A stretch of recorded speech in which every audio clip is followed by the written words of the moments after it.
la stratégie, j'ai failli dire, à adopter contre ce qu'on appelle l'oppression satanique. L'oppression est beaucoup subtile. Parce que quelqu'un qui va attaquer pour réussir, là, il ne dévoile pas sa stratégie, il ne dévoile pas son plan.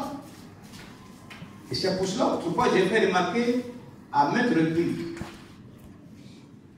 Satan, il vient comme s'il t'aime. Il vient comme s'il va t'aider. Puisque il va te révéler ce que tu as comme difficulté, ce que tu as comme problème, pour que certainement tu puisses arriver soit à accuser les gens, ou bien à faire remarquer que bon, ben, tu as abandonné, tu n'es pas soutenu, et puis voilà. Mais en même temps, il te dira, avec un tel état, il n'est pas certain que vraiment tu puisses bénéficier des faveurs de Dieu. Et c'est lui qui va maintenant aligner toute une liste de ceux qui sont en faveur de Dieu. Ne le fais pas pour t'aider, mais pour que tu puisses te retourner sur ta propre personne.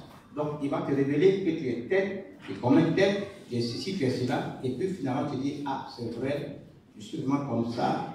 Bon, vraiment, moi, on ne veut pas m'aider. À l'église même, il y a des gens qu'on a aidés, mais moi-même, voilà. Donc, Satan, il procède comme ici, l'homme de chrétien.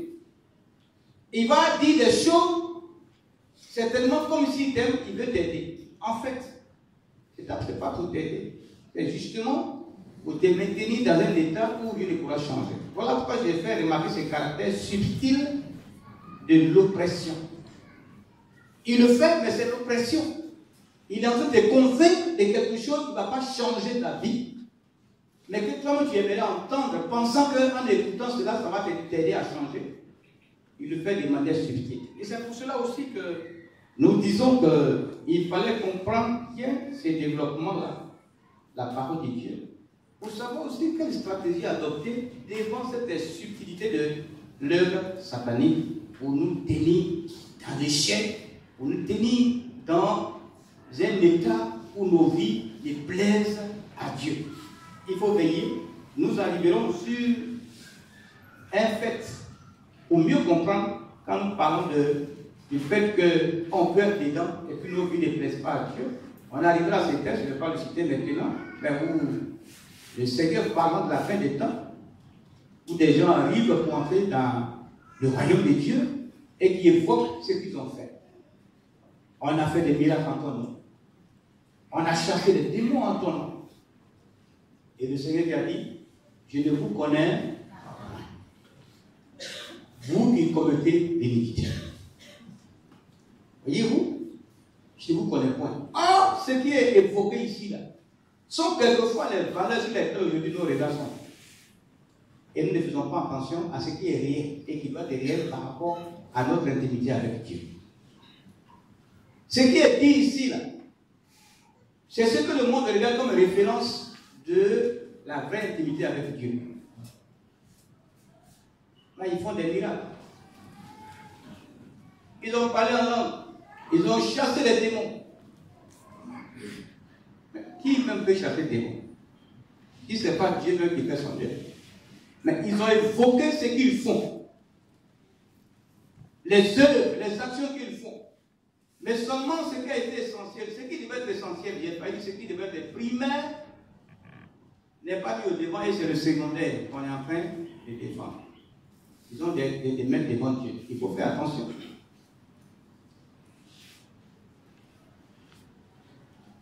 L'oppression satanique, j'ai dit, il est très très subtil.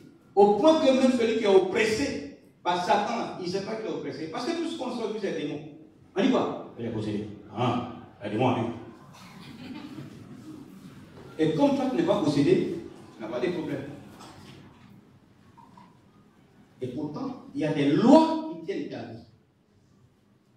Tu es en train de chercher. On t'a dit que tes parents, avant, tu étais en féticheur. C'est ce qu'il faut aujourd'hui. Vous qui êtes issus de cette famille-là, ils ont fermé le ciel sur votre tête. C'est ça que tu fais et tes affaires ne marchent pas. C'est ça que tu mets ta main ici, ça ne marche pas.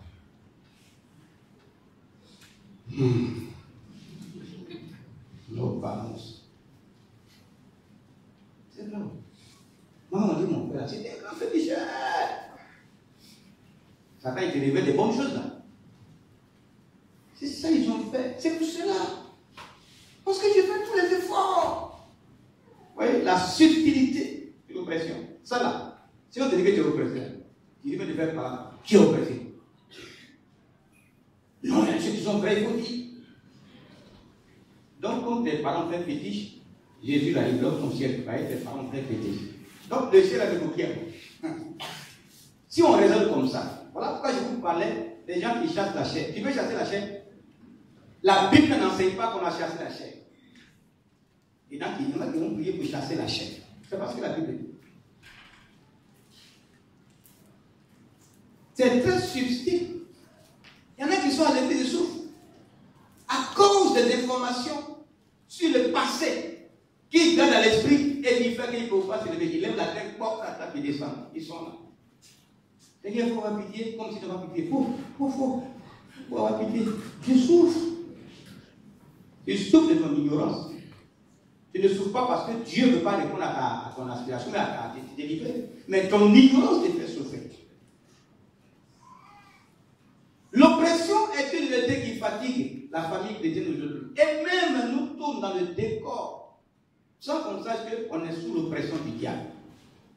Parce que là où la Bible dit de résister, nous on voit le démon là.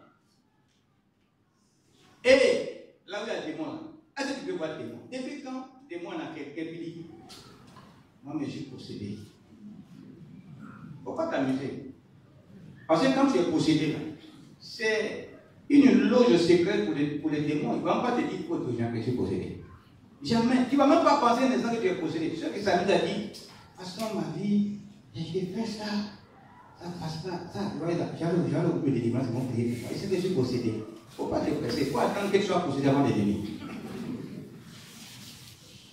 Là où tu prends la conscience, tu réfléchis que tu dois résister, et puis tu vois que c'est un démon qui fait le travail. Tu ne connaîtras pas de solution. Je viens à la ligne de ce que nous venons de lire. Dans le verset 24, l'apôtre parle de l'espérance. En fait, il parle du salut. Dans la suite, logiquement, dans la prochaine séance, nous ferons assez de détails là-dessus. Vous n'avez pas que la confusion à l'esprit, hein. Il parle du salut. Mais dans ce passage, il est en train de révéler un des sens qu'on trouve dans le mot salut. Parce qu'il parle d'espérance. Je vais vous expliquer. Ce qu'on voit là, est-ce qu'on espère ça? Il a dit ça. Hein? C'est ce qu'on ne voit pas là, c'est à cela qu'on espère. Et on attend que ça vienne. Mais si tu vois déjà, c'est qu'il n'y a plus à espérer. Il fait une démonstration déjà pratique. En fait, dans le salut, il y a 3 dimensions que le chrétien doit comprendre. Il y a le salut qui est le salut des positions. C'est-à-dire que lorsqu'on a accepté Jésus, comme Jean le dit dans le chapitre 1 à partir du verset 12 à 14, ceux qui ont reçu la parole, donc qui ont reçu Christ, il leur a donné le pouvoir de devenir enfants de Dieu. Et nous le sommes. C'est une œuvre que Dieu a accomplie en notre faveur. Et nous sommes enfants de Dieu. Dès que tu acceptes Jésus comme Seigneur et Sauveur, Dieu t'enlève là où Satan te tient esclave et te place dans une position de saint. C'est une loi spirituelle. Satan le sait parce qu'il sait quelle œuvre a été accomplie pour qu'une telle action soit faite. Ainsi, en acceptant Jésus, nous sommes agréés par le Seigneur qui désormais nous place dans une position de saint. C'est en cela quand Paul parle aux Corinthiens, il parle des saints qui sont appelés à être saints. Alors c'est pour la question, saints appelés à être saints. En acceptant Jésus, l'œuvre qui se fait dans le secret spirituellement, c'est que Dieu nous élève au-dessus de toutes ces confusions sataniques et nous place dans une position. À cause de ce que Jésus a fait, tu es saint, tu es pur. À cause du prix que Jésus a payé, tu n'es plus esclave. Tu es racheté. Et ça, Satan lui-même le sait. Parce que tu n'es plus sa chose. En vertu de cette œuvre accomplie, Dieu te place dans une position de saint. Ça, c'est la première définition du salut. Donc, on est délivré du péché et de ses conséquences. Nous sommes dans cette position de saint. La seconde définition, c'est ce que nous appelons la sanctification. On n'est pas employé de salut progressif. L'apôtre parle, on verra tout cela dans la seconde intervention. L'apôtre parle de travailler à notre salut. C'est-à-dire que nous sommes mis dans la position des saints et la voie qui est présentée devant nous, c'est ce qu'on appelle la sanctification. Désormais, nous devons marcher comme des saints. Et des voies, des moyens nous sont donnés pour effectivement vivre de manière pratique comme un saint. C'est cela, encore l'autre sens, l'autre définition du mot salut. Et la troisième qualité, c'est l'espérance, c'est-à-dire le salut final. Nous sommes sauvés, nous sommes placés en position de saints et devons marcher comme des saints. Mais le salut, il reste encore incomplet parce que nous n'avons pas encore le salut final. Le salut final, c'est lorsque nous serons dans le royaume avec le Seigneur.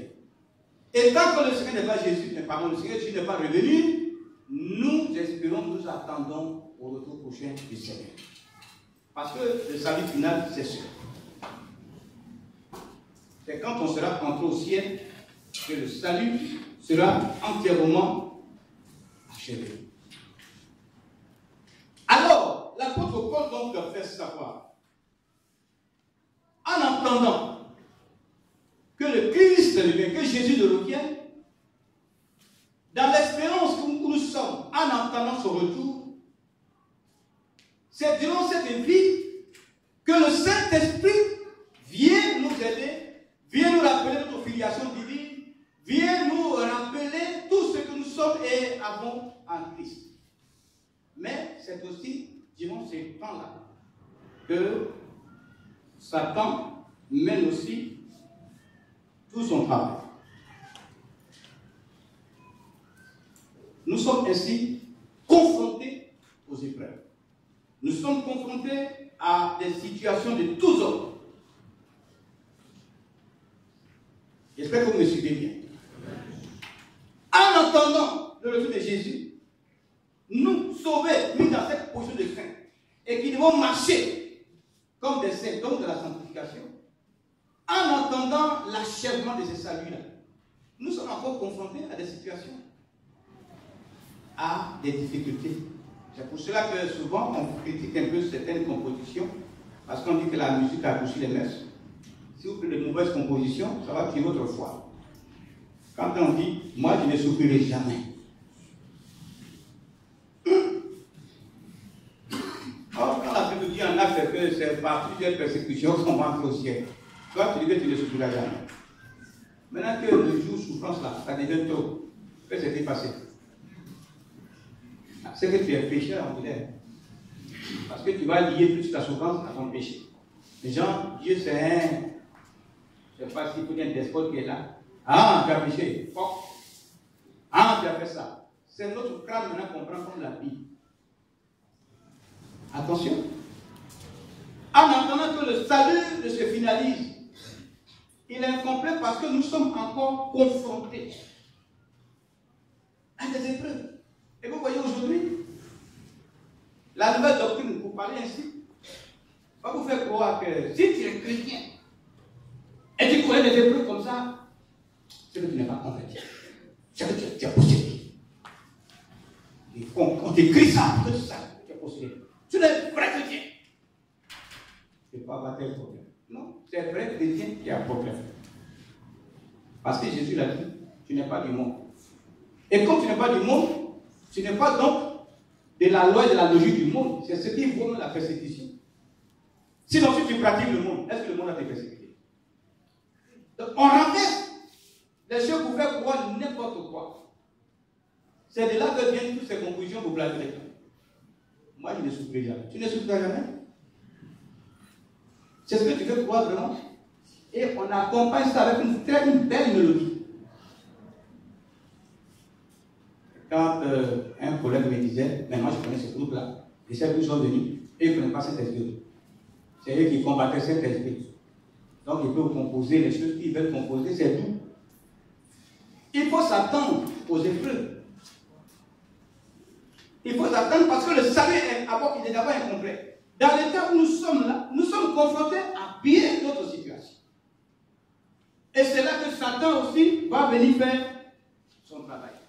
Soit il te désoriente, il te donne un mode de vie où tu penses que tu es chrétien, mais ta vie ne plaît pas du tout à Dieu et tu vas rester. De manière subtile, tu vas te traîner dans un cadre de vie qui n'est pas vraiment pour lui. Qui n'est pas ce que Dieu veut. Je rappelle ce fait-là. Pour ne pas que demain, tu dis tu es chrétien. Et puis tu as des difficultés comme ça. Non, mon frère. Est-ce que quand tu es venu là, non, on a fait ta cuite d'âme. Quand tu es venu chrétien là, est-ce qu'on a fait ta cuite d'âme? Bon, tiens, fais. Il faut aller mettre tous tes péchés. Il faut aider tous tes péchés. Tout ça, tu pratiques. Parce que tu traverses des épreuves.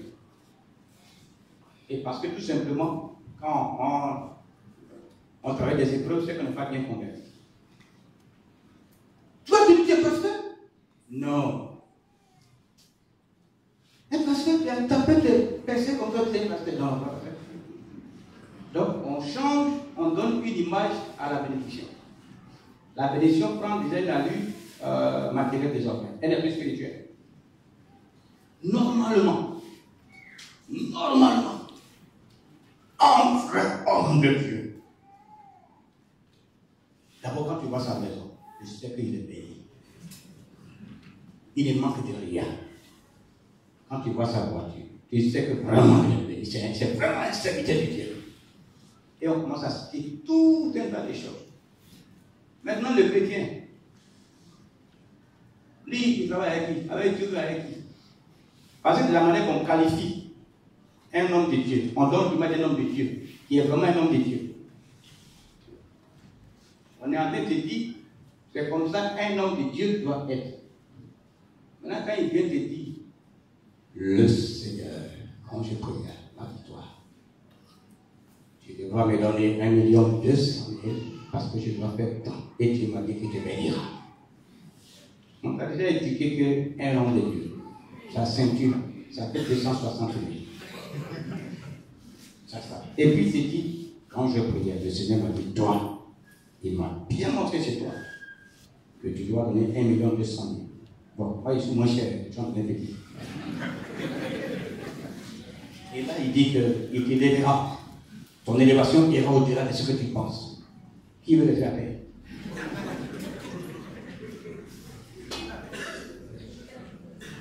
Tu vois tous les raisonnements. Dieu même il sait qu'il n'est rien. Mais il a dit à son serviteur, il dit 20 millions. Ça, tu vas aller m'endetter. Pourquoi aller t'endetter?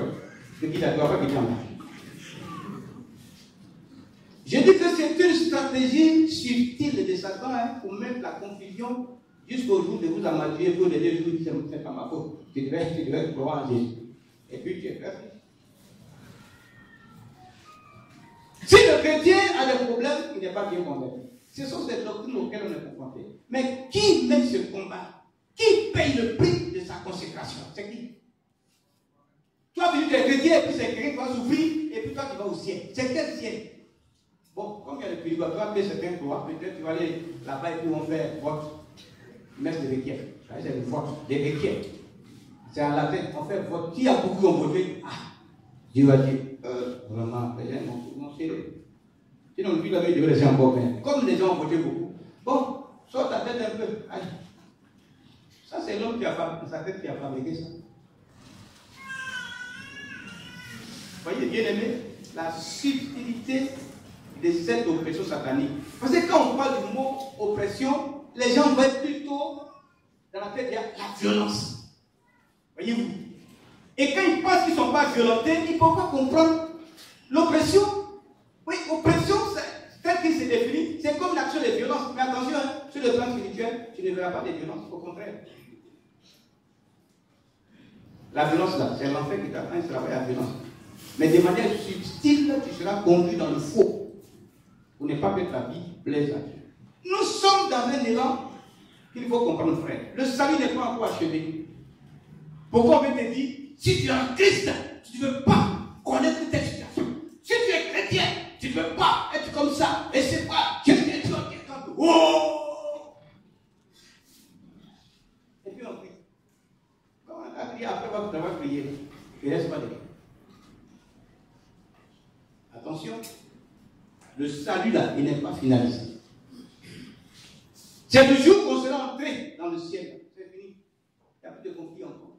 Mais quand on doit encore espérer attendre le retour de Jésus, nous serons confrontés à bien des choses qui seront à l'image des vents contraires.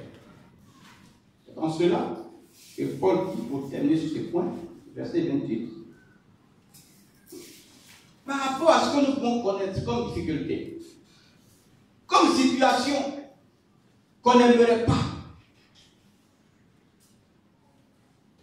il dit aux chrétiens, toutes choses concourent au bien des chrétiens. Il dit toutes choses.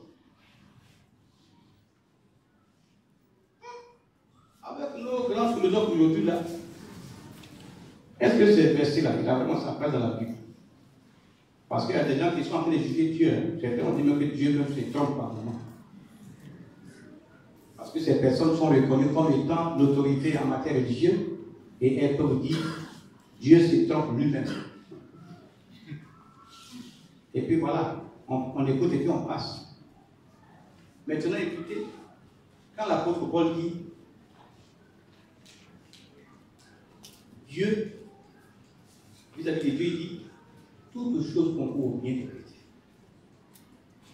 Est-ce que ce verset-là, il a sa place dans la Bible?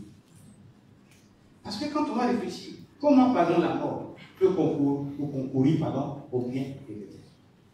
Chacun, par exemple, aimerait avoir ses parents au complet avec lui. Tous les parents peuvent la Bible dit que toutes choses concourent au bien. Ah! Ça là, vraiment. En réalité, ce verset-là, il n'a pas de sens pour ceux qui sont dehors. Il n'a de sens que pour les chrétiens. C'est eux qui peuvent le comprendre. Sachez, aujourd'hui, chacun se lève, il fait son analyse.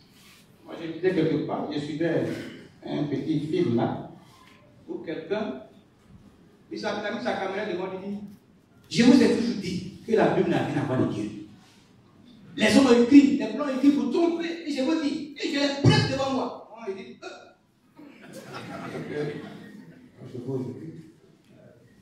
il dit, je vous dis, c'est là. Et toujours le petit mot qui est intéressant, partagez, partagez. Nous, j'ai comme moi que partager, partagez. Tapoter, tapoter. Il y a des nouveaux qu'on apprend. Vous qui ne parlez pas bien français, là, allez chercher à parler français. Là.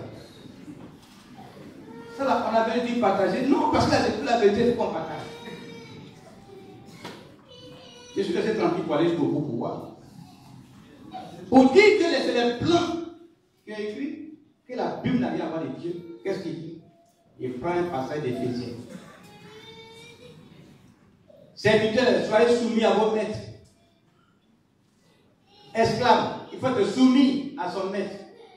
Il dit, vous avez vu, dans la Bible, les pays nous ont colonisés, ils ont fait la traite des nègres, la traite des billets, ils ont pris nos parents en esclavage, ils ont envoyé. Les nègres sont des esclaves. Et dans la Bible, après, ils mettent qu'on soit toujours soumis au plan. Il a fait commenter, vous pouvez me dire, voilà, qui est esclave si ce n'est pas nous les noirs? Et on nous dit d'être toujours soumis à nos maîtres. C'est ça, on dit que ça là, c'est Dieu qui a écrit. Oui, non. On dit l'esclave n'a qu'à continuer à être soumis à son maître. Qui est esclave? Ce n'est pas nous les noirs. Donc il veut toujours qu'on reste esclave. Et heureusement qu'il n'a pas demandé offrande, parce que ça, il était plus de pression, on devait offrir en français. C'est à cause de ce passage que je trouve que la Bible, ça n'a rien à voir avec Dieu. Parce que les Blancs, c'est eux qui ont fait l'esclavage, et dans la Bible, ils ont mis que nous, on n'a qu'à continuer à être toujours esclaves. Donc, ce n'est pas Dieu qui a écrit la Bible. Bon, le qui suit, il a ses raisons. Et même quelqu'un peut prendre un passage aussi pour dire que c'est Dieu qui a écrit. Donc, vous voyez, quand on prend un verset, on le sort de son contexte pour l'interpréter, il peut tout dire. C'est comme ça. Ce n'est pas ce qui m'intéresse, mais des passages tout de même il faut le mentionner pour dire aujourd'hui, les gens sont en train de vouloir peut-être déshabiller, discuter la Bible comme si elle n'est pas la parole de Dieu. Et c'est d'ailleurs ce qui prouve que c'est la parole de Dieu. Et nous qui sommes souvent dedans, il y a des choses qu'on lit, on est mélangé. Toutes choses concourent au bien des chrétiens. Et pourtant, en entendant le retour de Jésus, nous sommes en train de traverser des situations désobligeantes. Pauvreté noire sur le cadavre. On court derrière l'argent. Jamais on va attraper. Des situations difficiles. Seigneur, aie pitié de nous, j'ai tel projet. C'est là même que l'argent s'éloigne de toi. C'est là aussi que quelqu'un vient te dire, non, tu pouvais avoir maintenant ta vie à un blocage. Dieu a révélé que dans votre famille avant là, votre grand-père, c'est lui qui tenait le plus grand masque du village. Et il a maudit tous les enfants. Donc ça, la fois qu'on enlève. Bon, ce que Dieu ne peut pas enlever, il va enlever. Donc tu as 300 000 biens. Le prophète, il va enlever ça. Quand on cherche souvent là, on ne réfléchit plus. Hein. Ça dit ce que Dieu ne peut pas enlever, Dieu il est là, il va enlever. Moyennant une certaine somme qu'on fixe. Et souvent, comme on cherche toujours la Bible, le monde automatique, on cherche toujours la Bible, on réfléchit même à la lumière de la parole de Dieu. Je suis en train de vous dire, frère, nous sommes confrontés à bien des difficultés. Et on va encore en connaître davantage. Pas parce qu'on le veut, mais c'est ce que la parole de Dieu dit concernant les temps derniers. Mais en attendant que Jésus ne vienne, puisqu'on doit attendre Jésus, on attend Jésus. Le salut n'est pas finalisé. Quelle doit donc l'attitude du chrétien? On commence, certains tombent en chemin. D'autres disent, ma place n'est pas à l'église. Parce que je pensais que s'il y allait à l'église, mes problèmes allaient finir. Et puis on quitte l'église. Dans le monde, les problèmes sont tels que Satan même, il cache la vraie nature des problèmes. Pour ne même pas que tu dises que j'ai des problèmes. Mais c'est parce que tu es en Christ que tu vois la vraie nature des problèmes. Pour que tu saches comment Dieu nous aide à régler ces choses-là qui peuvent certainement nous éloigner de lui. Dans le monde, là, on ne fait pas attention à ça. Je donne des exemples qui n'ont pas peut-être qui n'ont pas très appropriés. Mais par exemple, tu es chrétien, tu es responsable, tu dois avoir ta famille, ton épouse. Et puis, tu es limité, restreint à ça. Et puis, ça devient comme un problème. Quand ça ne va pas, et madame déjà, je dis, c'est parce que celle-là, tu l'as gardée seule. Si tu as pris des enfants là, il y a longtemps, tu peux changer. Puis ton cœur manque des mains.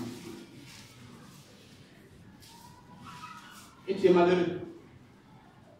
Un matin, je ne supporte plus les lois de l'église. Frère, allons à l'église. Non, il y a toutes les lois à l'église. Tu as déjà porté à la part.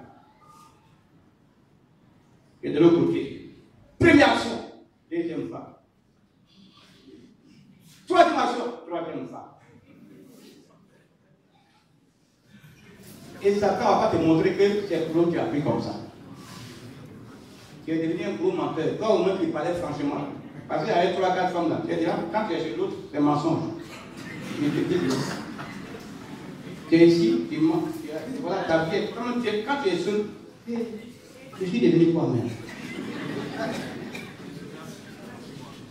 Voilà. Il ne va pas te montrer qu'à donc, en fait, bon, je reviens à la vie. J'ai senti le fait que, frère, il ne faut pas s'élever. Nous sommes confrontés à des situations difficiles. C'est aussi ça les années des temps derniers. Là, tu n'en parles. Maintenant, que faut-il faire? Démissionner, quitter la main de Dieu. Le salut n'est pas encore finalisé. On est sauvés.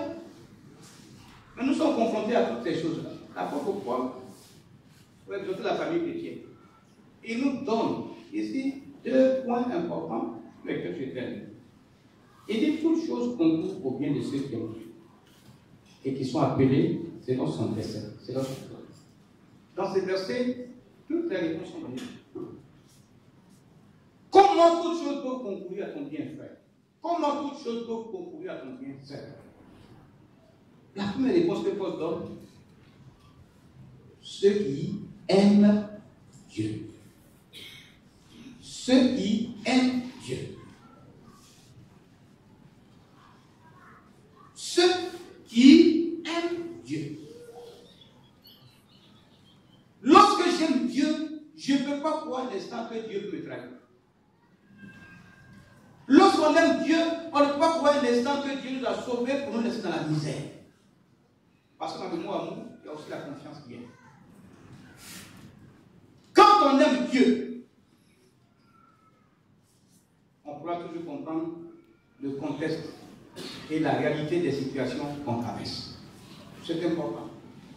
Celui qui aime Dieu ne peut pas penser un instant que Dieu l'a envoyé à lui pour le trahir, pour le laisser mourir dans la misère. Et quand je parle d'amour, partez donc des expériences, des réalités même humaines avant de partir, d'arriver même avec Dieu. Nous connaissons la force et la puissance de l'amour, ce que l'amour est capable de réaliser sur la terre des hommes. Certains à cause de l'amour se sont pendus. Tellement qu'ils aiment la femme là. Ils aiment la femme là à mourir. Et puis il y a une situation dégringolante là. Le soir on vient, on est dans son couple. Il est dans sa chambre, il est en haut. À cause de l'amour. Tellement qu'on aime, on va te dégrader ton titre, ton niveau, on met dans la boue. Là, il n'y a pas de problème. Non, il n'y a rien, il n'y a rien. L'amour est plus fort que la mort, comme disait l'autre. En fait, je dis cela pour que vous me réalisez déjà la force même de l'amour. Quand on aime là, voyez-vous, à cause de l'amour, il y a des actes qu'on a posés. Même après, on a eu la déception.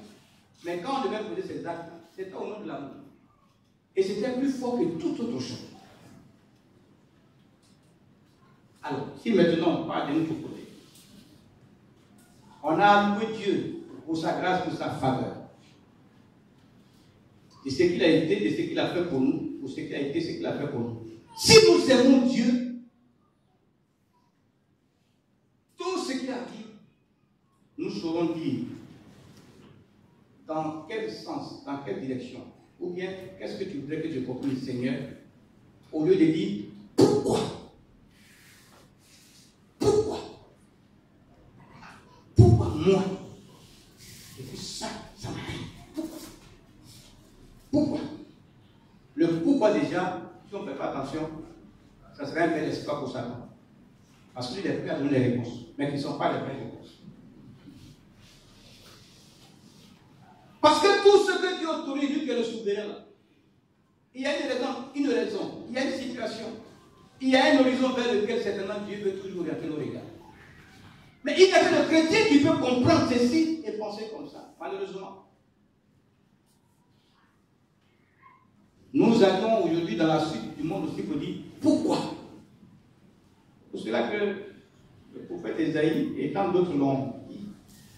Si l'argile doit dire au potier, pourquoi tu me façonnes comme ça? Moi je veux un canari plat. Je vais faire un canari rond. Est-ce que vraiment c'est possible? Pas du tout. Si tu ne te considères plus comme l'argile entre les mains du potier, il reste quoi? Or, c'est ce que nous sommes. Nous apprécions la grâce de Dieu, ce que Dieu a fait, ce que Dieu est. Nous apprécions cela très bien. Mais quand on est dans une situation, on oublie ce Dieu de grâce qu'on a loué, qu'on a apprécié. Et c'est une question. Pourquoi ça fait arriver? Pourquoi ça m'arrive? Pourquoi c'est moi? Pourquoi? Si nous aimons Dieu, nous ne serons pas là à poser la question à Dieu. Seigneur, pourquoi tu autorises une telle situation? Pourquoi tu permets que je traverse une telle difficulté? Mais le chrétien, il cherchera toujours à comprendre. Qu'est-ce que Dieu veut m'enseigner? Seigneur, où veux-tu m'orienter? Qu'est-ce que tu voulais que je saisisse? Celui qui aime Dieu, voilà ce qu'il cherche à savoir. Il ne lève pas le point comme Dieu pour dire pourquoi telle chose est arrivée, pourquoi c'est comme ça, pourquoi c'est à quoi ça arrive. Voilà pourquoi Paul dit, puisque le salut n'est pas encore final, nous sommes confrontés à des choses. Pour que toutes choses puissent concourir pour bien nous les chrétiens, sachant que celui à qui on appartient, c'est le souverain, notre Père. Rien n'échappe à son contrôle. Rien n'échappe au contrôle de Dieu. C'est pour cela que si je suis confronté à une telle situation, je voudrais que je sache, à cause de l'amour que j'ai pour mon Père, j'ai pour mon Dieu, que je sache dans quel sens Dieu veut-il m'emmener. Qu'est-ce qu'il me fait comprendre? Sur quoi veut-il m'instruire? Et c'est vraiment important. C'était donc la première chose. Si nous aimons Dieu, ne pouvons pas douter un instant que Dieu nous a lâchés, que Dieu nous a livrés à la vindicte populaire, que Dieu nous a livrés à la misère. Comment toutes choses peuvent concourir au bien du chrétien? Si nous aimons Dieu, si tu aimes Dieu, tu ne pourras pas être déçu de Dieu. La confiance sera toujours là et tu verras ce que Dieu voudrait atteindre dans ta vie, ce qu'il voudrait réaliser dans ta vie. Deuxième chose pour terminer. Il a dit, ceux qui sont appelés selon son dessein. Ceux qui sont appelés selon son plan. Vous comprenez que Acte 4, 12 dit qu'il n'y a de salut en aucun autre. Sous les cieux, là, il n'y a pas un nom qui soit donné par qui on doit le sauver. Sinon le nom de Jésus. Il n'y a de salut en aucun autre. Vous-même le constatez. Depuis des siècles, les gens ont érigé plein de religions. Toujours pour combattre Jésus. Pour combattre Jésus. Et lorsque quelqu'un a dit un jour, mais moi, mon Jésus, là, il est au commencement, il est au centre et il est à la fin. Parce que vous, vos religions, là, toujours pour parler d'elle, on dit tel nombre d'années avant Jésus-Christ. Tel nombre d'années après Jésus-Christ. Pourquoi? C'est à partir de Jésus qu'on calcule le temps. Pourquoi pour vous là? On n'a pas vu son nom. On dit tel nombre d'années avant tel prophète. Et puis c'est Jésus. Ça là déjà, pour moi, c'est une preuve de quelque chose d'important. Quelle que soit la grandeur de vos religions et de vos, vos prophètes et autres, mais on calcule le temps et dans le temps par le nom de celui en qui moi j'ai. Tel nombre d'années avant Jésus, tel nombre d'années après Jésus. Même vos prophètes, là, quand on parle d'eux, on dit qu'il est venu après telle année avant Jésus ou telle année après Jésus. Vous constaterez et vous verrez qu'aujourd'hui, le combat même contre Dieu, contre la parole de Dieu, contre Jésus, sera encore acharné. Parce qu'il faut qu'on brise ce qu'est l'espérance des chrétiens.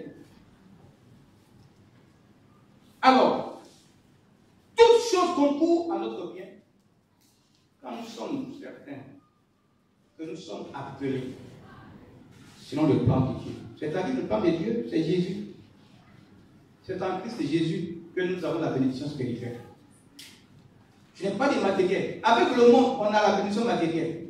Mais ce qui fait notre foi, notre valeur, c'est que c'est au chrétien seul en Christ Jésus que nous avons la bénédiction spirituelle. C'est cela. C'est nous qui avons les données secrètes que tous n'ont pas. C'est en Jésus que nous les avons. Parce que nous sommes le peuple de la bénédiction spirituelle. Donc nous sommes dans le plan de Dieu. Le plan du salut de l'humanité, là, c'est en Christ. En dehors de Christ, personne. Jésus a dit, à 14:6, je suis le chemin de la vérité et la vie. Je suis le chemin, la vérité et la vie. Nul ne vient au Père que par moi. Il n'y a pas de prophète qui a dit ça avant Jésus, même après Jésus. Ça veut dire que on voit nos cousins, un est roux blanc, l'autre est roux noir. C'est moi qui suis Jésus. Toujours en face du marché, quelque part là, je vois quelqu'un. Le nouveau Jésus, c'est Capou Philippe. Il est venu, je dis, allez encore, mais le monsieur, tu as tous les problèmes, il devait en parler à Dieu comme ça. Aujourd'hui, vous parlez du nouveau Jésus, mais avant lui, il y avait un Jésus qui a dit que ils vont détruire, Dieu va détruire la terre avec de l'eau. Vous le connaissez? Certains se rappellent? Hein? Vous avez déjà oublié son nom? Hein? Non, c'est pas il s'appelle Kokamba. Il est venu appeler les pilotes. C'était vers Kokamba. Il dit Dieu va détruire le monde avec le début. Donc ils ont fait beaucoup de pilotes Kokamba. C'est Jésus noir. Après Jésus va faire aujourd'hui. Après Jésus vient. L'autre Jésus vient après s'éteint. L'autre vient s'éteint. Voilà. Vous comprenez ça? Toi qui m'écoutes, toi qui crois en Christ Jésus, tu es dans le plan de Dieu. Et ça, c'est un mystère qu'il ne faut pas ignorer. Parce que les valeurs, les grâces que Dieu nous a faites, là, nous les petits on ignore, c'est tout ce qui est dehors qui n'a pas de sens qu'on cherche. Ça aussi, c'est ça, l'oppression satanique. C'est-à-dire, ne pas garder les vraies valeurs qui combattent Satan là. Te les faire ignorer, ou bien te les faire mépriser, les négliger, pour que tu crois ce qui n'a pas d'effet sur lui. Parce que, tout simplement, nous sommes dans le plan. Nous sommes appelés selon le plan.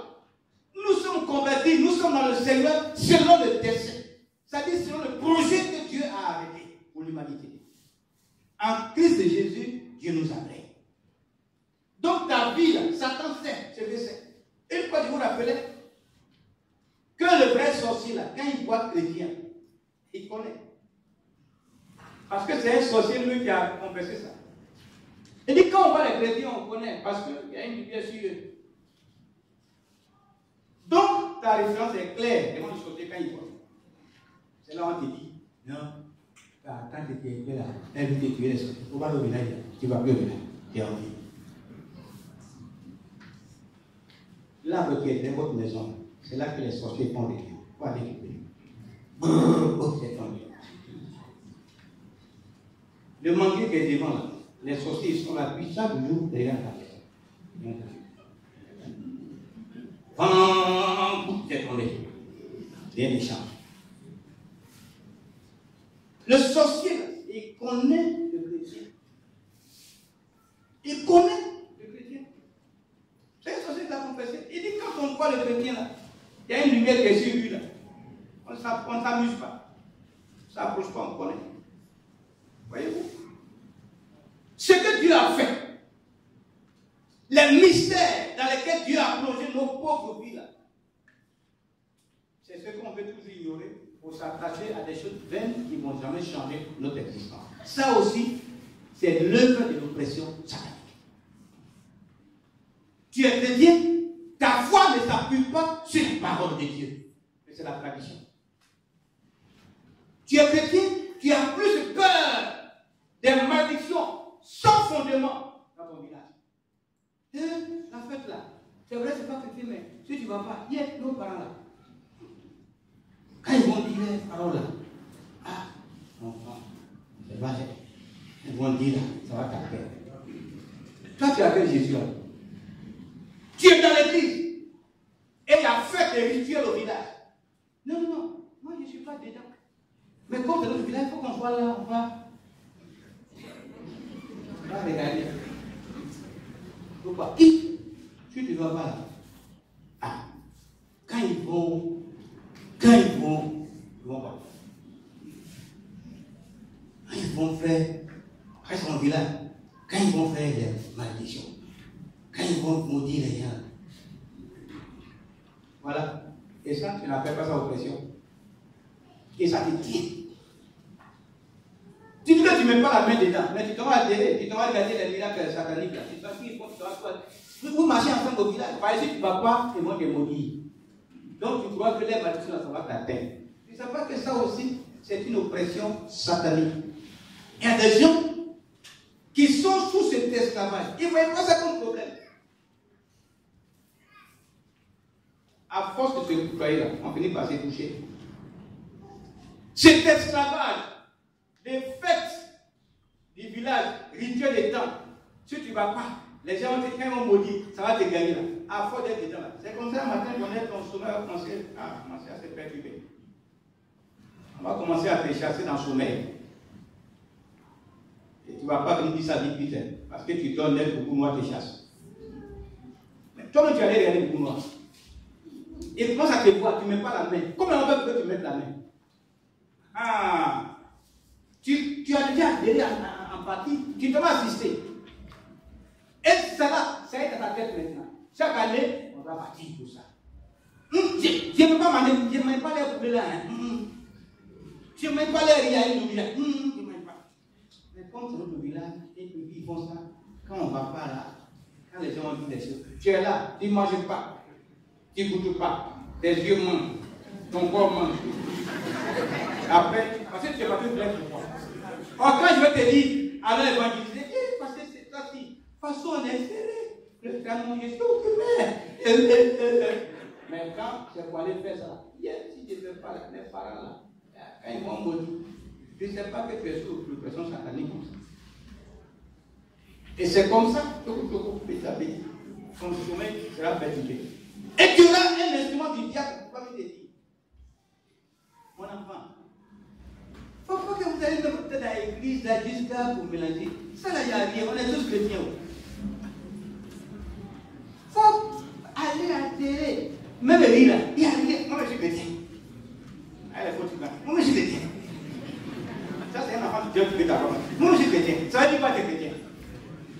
Et puis toi tu manges riz avec le riz, ils ont parlé dessus. On dit que c'est l'air qui a donné ça, puis tu dois manger ça. Moi je suis chrétien. Va tuer ta foi. Si tu veux, il faut manger. Il n'y a rien. Comme tu as l'habitude de partir, on te voit. Toi qui as l'habitude de dire je ne mange pas là, un matin, tu as goûté, il n'y a rien. Tu as goûté, tu n'es pas mort, tu es revenu. C'est fini. Chaque jour maintenant, bon, parce qu'on va en voyage. On dit que tu n'es pas au village pour faire ça. On va en voyage. Parce que toi, tu sais que c'est ça. Je dis ça parce que ce sont des formes d'oppression satanique. On est dans l'église, mais des choses qu'on doit nous dire. Mais jusqu'à quand? Avant que Jésus ne vienne là, dans quelle image on sera? C'est là que tu vas dire, Seigneur, sur la terre, on a trop servi d'aide. On a adhéré au projet de construction, on a fait ceci. Il dit oui, mais il ne te connaît pas. Tu commettais iniquité. Voilà. C'est le travail de Satan pour nous faire échouer spirituellement. Toutes choses concourent au bien. Les enfants de Dieu, premièrement, ceux qui aiment Dieu.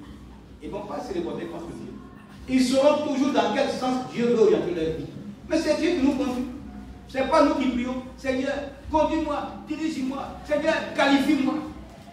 Mais quand tu pries comme ça, tu dis à Dieu comment il va te qualifier ou même pas te conduire. Là, il ne faut plus prier comme ça. Hein.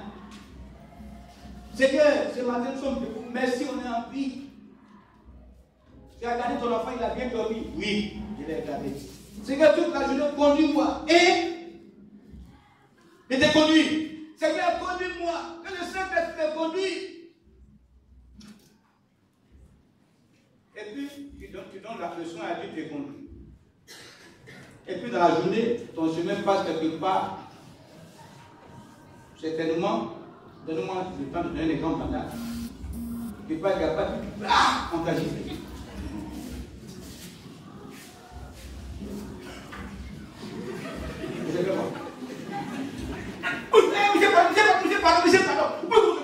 Vous avez cassé le dos par là. Tu es là. Tu as appelé respirer, transpirer. Il y a quoi? Non, mais j'ai passé. Il m'a giflé. Ah bon? Pourquoi tu l'as giflé? Sinon tu es tout. Bon, Dieu s'est trompé parce que je m'appelle, tu as dit Seigneur, conduis-moi. Et puis tu as envoyé mon giflé. Quand tu as la faute, tu as soulevé la personne, tu as lutté. Tu as cassé toutes les tables qui sont là-bas. Où tu veux qu'il te conduise? Donc il fallait dire Seigneur, fais-moi passer derrière le marché. Il n'y a pas les gens. La voie où il n'y a pas d'argent. Seigneur, vers le lycée, là, derrière le fais-moi passer là-bas. Là, au moins, tu fais géographie avec Dieu. Là, il t'envoie des anges, ils se soumettent à toi, vous partez. Mais si c'est Dieu qui te qualifie, qui forge ta vie, en quoi donc tu vas donc dicter à Dieu? C'est des choses peut-être auxquelles on ne fait pas attention. Bien-aimé, je voudrais terminer en rappelant simplement. Le salut n'est pas encore complet parce qu'on n'est pas encore au ciel. Et pendant ce temps, nous sommes confrontés à bien des situations. L'apôtre Paul nous exhorte, après ce développement, que toutes choses concourent bien, premièrement, et ceux qui aiment Dieu. Si nous aimons Dieu, nous continuerons toujours à lui faire confiance. Et nous ne serons pas là pour démissionner. Nous allons garder toute la foi pour savoir dans quel sens Dieu oriente nos vies et voir ses promesses accomplies en notre faveur. Toutes choses peuvent conclure pour bien si nous réalisons que nous sommes appelés selon le plan, selon le dessein de Dieu.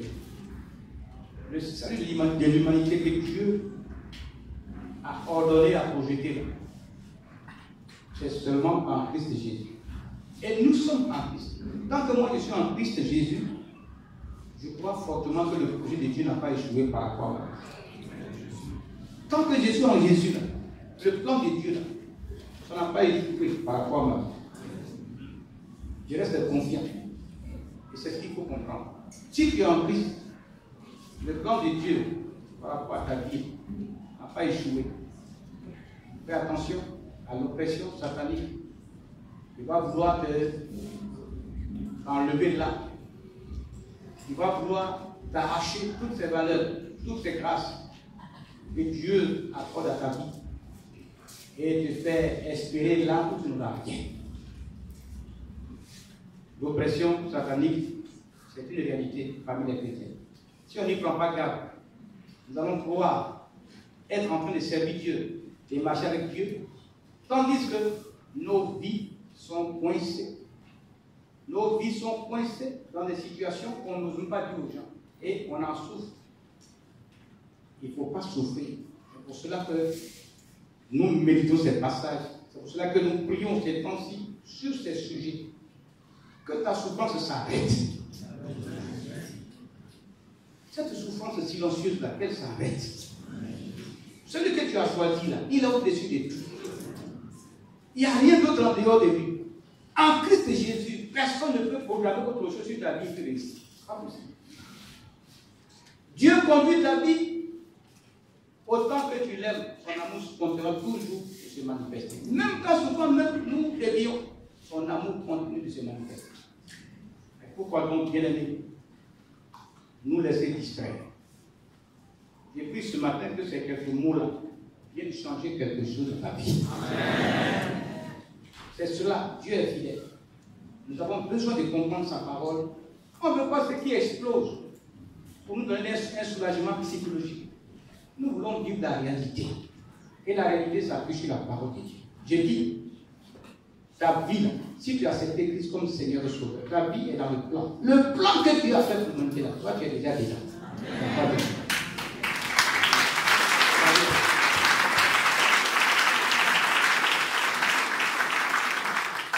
Et ça, c'est ce que tu dois ce matin affirmer aussi. Et proclamer. Je suis pauvre, je n'ai pas l'argent maintenant. Je n'ai pas tel emploi maintenant. Mais ma vie fait partie du programme divin. Ma vie est dans le projet divin. Et je garde espoir, je garde la foi. Nous allons prier le Seigneur. Il faut proclamer cela ce matin encore. Sur ta vie, aide-moi l'ennemi. Pour voir toutes ces chaînes de l'oppression se délier ce matin et voir une nouvelle dimension de ta vie se renouveler, se lever. Nous prions ensemble le Seigneur. Oh!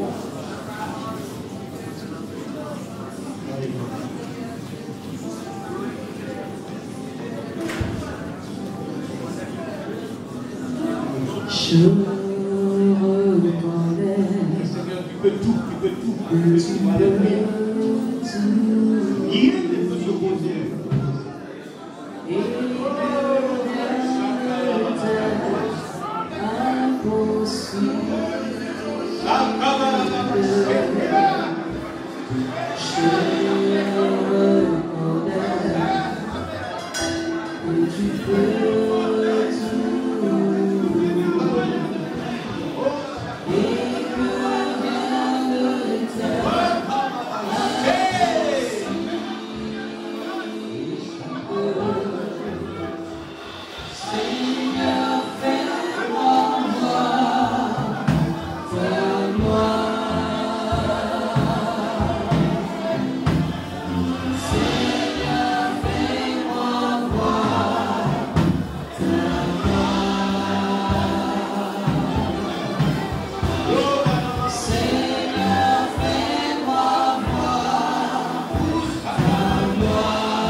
Merci Saint-Esprit.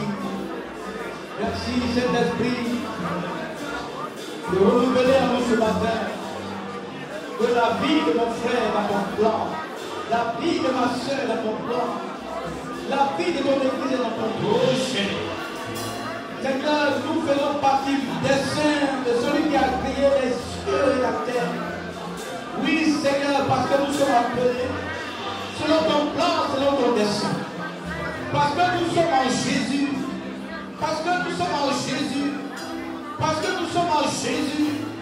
C'est pour cela ce matin, c'est que nous confessons la victoire de la résurrection. Nous confessons la victoire que Dieu nous a acquise. Et nous disons non aux ruses sataniques. Oui, entendons ce matin, Seigneur, nous disons arrière à Satan et ses mensonges. Nous disons arrière au diable et ses accusations. Nous disons arrière à Satan et ses afflictions qui fait abattre sur les vies, sur les consciences. Nous disons arrière Satan et ses mensonges au nom de Jésus. Oui, Seigneur, je suis en Christ Jésus. Mon frère est en Christ Jésus. Ma soeur est en Christ Jésus. Et nous faisons partie, Seigneur, de ton plan. Nous faisons partie de ton projet. Quelle grâce ce matin. Seigneur, que ces vérités soient vivantes en nous. Que ces vérités fassent trembler Satan et ses acolytes. Que l'affirmation de ces vérités dans notre cœur fasse trembler Satan et ses acolytes. Alléluia. Oui, parce que nos vies sont désormais cachées en toi. Dans celui qui est le même hier, aujourd'hui et éternellement. Sont en celui qui est plus grand que celui qui est dans le monde. Oui, parce que mon Seigneur est plus grand, plus puissant que le monde, que le prince de ce monde. Oui, parce que celui qui nous a sauvés est plus grand et plus puissant que celui qui est dans le monde. Oui, parce que celui qui te connaît, qui t'a sauvé, est plus grand et plus puissant que celui qui est dans le monde. Oh Dieu, soit remercié ce matin. Donne-nous de garder ces vérités en nous. Car notre adversaire sait que, en nous appuyant sur la vérité, il ne pourra jamais gagner. Il n'aura même pas gagné de cause. C'est pour cela, Père, je prie au nom de Jésus pour ton Église. L'église que toi-même tu as bâtie et sur laquelle tu règnes. Oui, nous voulons rester à ton écoute, Seigneur. Parce que quand tu commences, tu achèves. Tu ne nous as pas sauvés pour nous laisser dans la misère. Tu ne nous as pas sauvés pour nous laisser dans la déception. Tu ne nous as pas sauvés pour nous laisser malheureux. Mais tu as toujours triomphé. C'est pour cela, Seigneur, je te prie pour chaque famille de venir au secours de chaque famille. Tous ceux qui sont acculés, découragés, confondus parce que Satan vient avoir le dessus. Ce matin, tu renouvelles toutes choses dans cette famille-là au nom de Jésus-Christ. Parce que ta parole est la vérité. Les cœurs qui sont atteints, les cœurs qui sont condamnés par Satan dans certains vices, ce matin, que ces cœurs-là soient visités au nom puissant de Jésus-Christ. Ils ont les yeux fermés par l'oppression sur ce qu'ils sont, sur leur vraie valeur. Mais aujourd'hui, que ce rideau-là tombe au nom de Jésus. Que ce voile-là tombe. Et que mon frère puisse voir sa vraie valeur en Christ de Jésus. Que ma soeur puisse voir sa vraie valeur en Christ de Jésus. Alléluia. Seigneur, merci. Merci pour cette faveur. Merci pour cette grâce.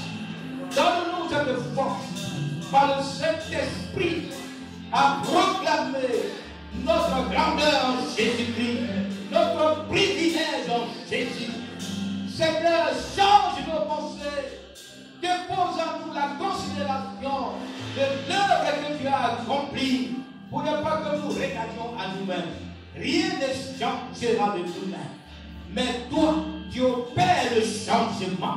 Oui, Seigneur, C'est dans ce sens-là que je te prie pour qu'une action soit faite dans notre esprit, dans notre conscience, dans nos raisonnements, que désormais, Seigneur, nous puissions apprécier ce que tu as fait pour nous, ce que tu aimes pour nous, ce que tu as fait de nous, car tu nous as donné le pouvoir pour dominer sur les œuvres des ténèbres. C'est pour cela, Seigneur, donne à mon frère, donne à ma soeur de réaliser sa vraie valeur en Christ Jésus. Parce qu'en Christ Jésus, nous sommes au-dessus. Au-dessus de tout. En Christ Jésus, nous sommes au-dessus parce que nos vies sont cachées en toi. Merci Seigneur de renouveler toutes choses. Merci Seigneur de restaurer ce qui était mort. De donner la vie, Seigneur, dans les cœurs qui sont en proie au doute sur certaines choses les concernant. Père Céleste, merci d'agir et de glorifier ton nom. Sois remercié. Seigneur,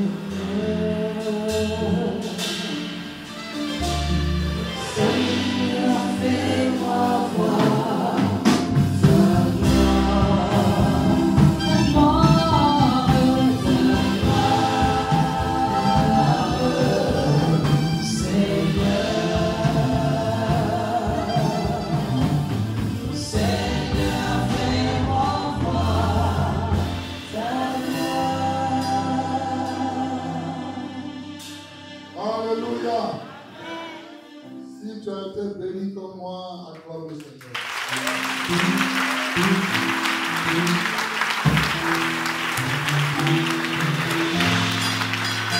Alléluia. Si tu as compris comme moi que des choses simples auxquelles tu penses, c'est une oppression satanique, qu'aujourd'hui tu as bien compris